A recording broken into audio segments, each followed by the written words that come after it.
The following is intended only for mature audiences. Viewer discretion advised. Are you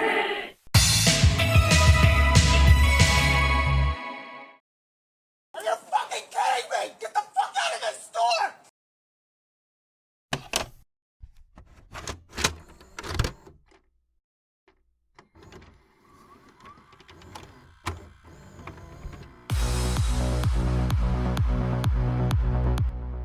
Hi, and welcome to the first episode of NETSURF.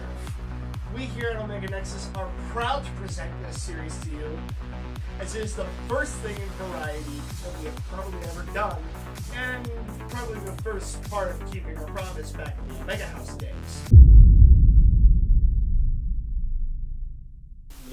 Wrong camera. Come on. Easy does it now. Come on. Easy does it. Okay. We're good. Hello, and welcome back to NETSURF. At this point, I'm done with introductions. Let's just get right into it.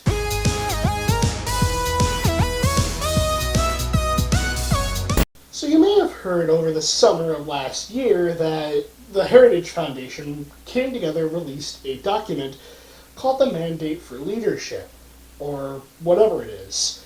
This is part of their Project 2025, a plan to basically skirt past the Constitution and take control of the state, basically giving the president all the power that he possibly needs in order to prevent a political opponent from winning. I'm not going to get into very specific details. I'm already on thin ice for breaking the politics rule here at NETSURF, but you can look it up yourself and have your own thoughts.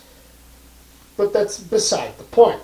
Recently, the Heritage Foundation has been hacked by a group of hackers known as SLUSHIE, short for Siege Security. And you're not going to believe who they are. Of all these people, they're furry hackers. And the lesson today here is, not all heroes wear capes. Some of them wear fursuits. This group was on a farewell tour as of recent. Instead of saying what I was about to say, here's a list of everything they've done.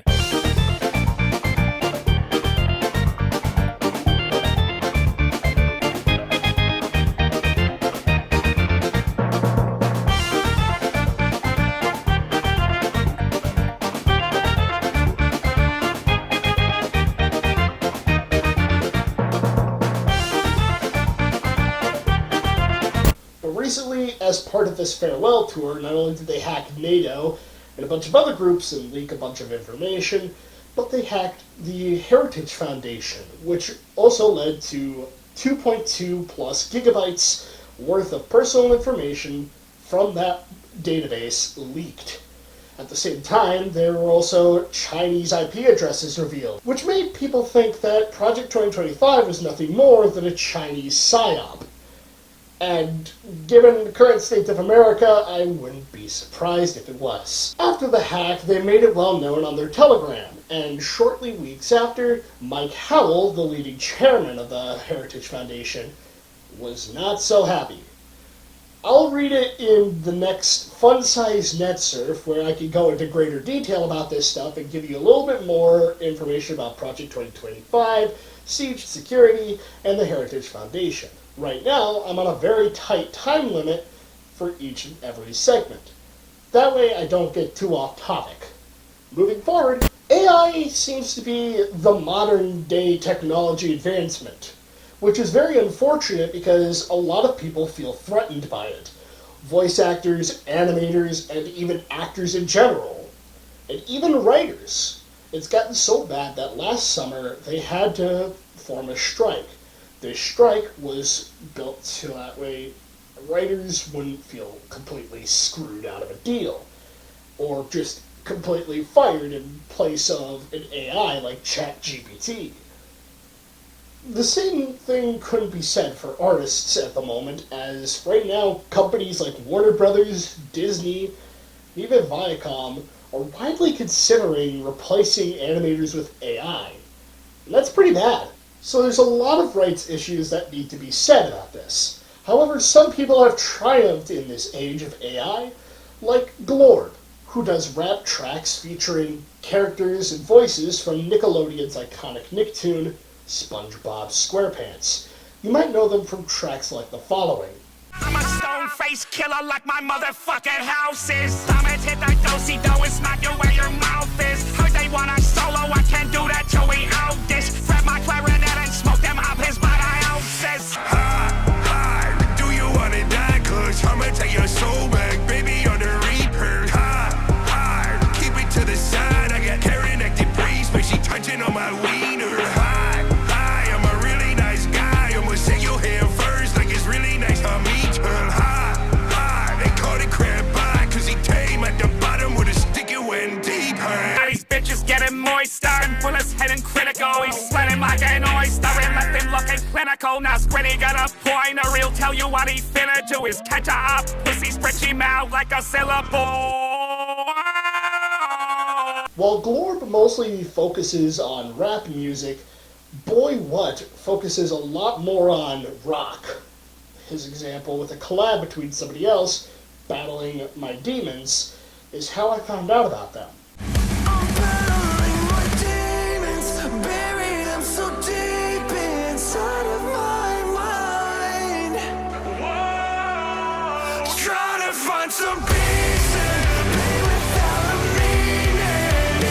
All in life, I'm battling my demons tonight. I'm battling my demons tonight. Personally, I love it. It's good sounding to a degree. It actually feels regular. But the real issue at hand is, do the actors consent to this? Did Nickelodeon consent to this? I mean, it doesn't matter right now unless Paramount decides within the next year or so to file a rights dispute like Sony's doing with two major AI music producing websites. But what's your thoughts on AI music? Should it be limited, regulated, or is it fine as is? Let me know in your comments below. Let's be real here, let's be honest, let's pull the band-aid off. You're probably here for this part and this part only. So I'm going to make it the best way possible. This video I saw a long time ago, and it features a woman literally destroying a gas station. From what I was told, and from what I read on the public freakout subreddits, basically this lady was not allowed to have cigarettes, or some kind of item. I believe that she couldn't ID herself, so out of the law and whatnot, they couldn't really give her the product. So instead, she made up some kind of excuse that the guys were creeping on her, like the guys working there, and that somehow justified the literal destruction of property that occurred in this video.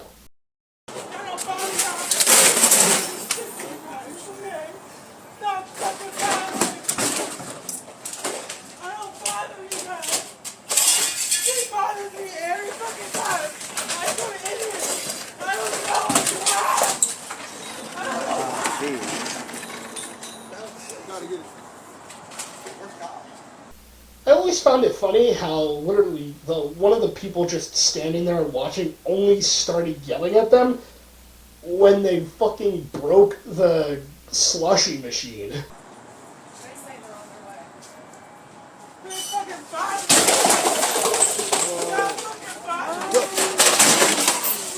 you fucking kidding me? Get the fuck out of this store! Stop! Just stop! Get the fuck out of this Just stop! store! Just stop! Like, as soon as the Slurpee machine gets fucking broken, now it's personal. Just stop! Just stop!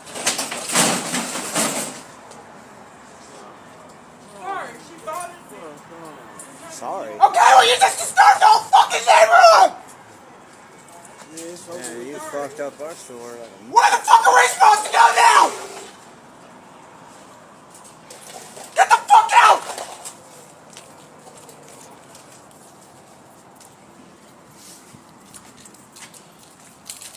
Don't you dare drive away!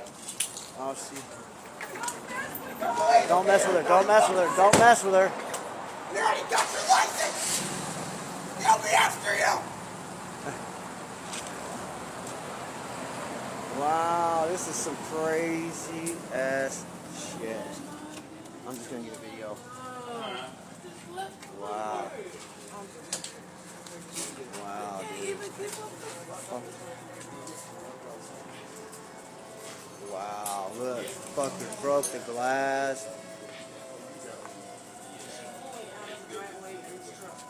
White truck. 9YC something 79. I already gave him the license plates. Alright. Wow, dude, this is crap.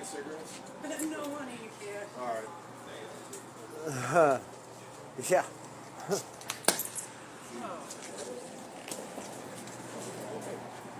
She's still trying to.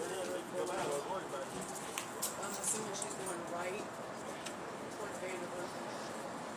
Hey, future me here. Just want to let you all know that the police department in Boone County, or the sheriff's office, finally identified the person who destroyed the gas station in this video as LaShonda Angeline Johnson. She's 31, here's her headshot with the article title. She was charged with first-degree property damage, misdemeanor stealing, and first-degree trespassing, which is a misdemeanor. Look at the damage done to a North Columbia convenience store this week. We reported on Tuesday about prosecutors charging LaShonda Johnson with felony property damage. This cell phone video here shows the person throwing and smashing, well, plenty of items throughout the store. The video starts in the midst of the person destroying things. That person can later be seen crying and accusing someone in the store of, quote, messing with them. Accuses them of that several times. They're smashing registers, computers, and even 2 SLUSHIE machines that you see here. All told, police guessed it was about $30,000 in damage done. Johnson made her first court appearance today, charged with felony property damage, stealing, and trespassing. Police say Johnson had been trespassed from that store back in June. A probable cause statement says Johnson told officers the store manager had been taking pictures of her and that she allegedly admitted to trashing the store.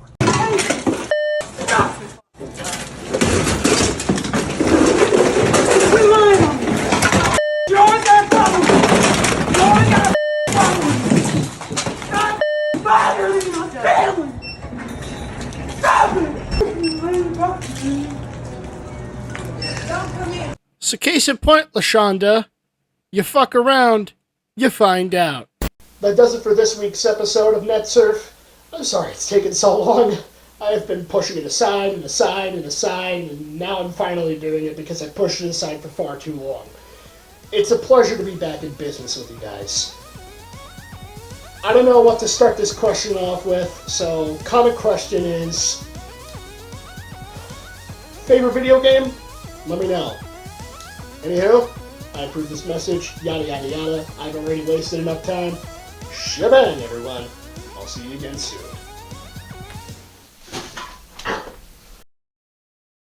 And that's our show. Thank you all for watching tonight's episode, and I hope to see you guys in the next one. Until then, shebang.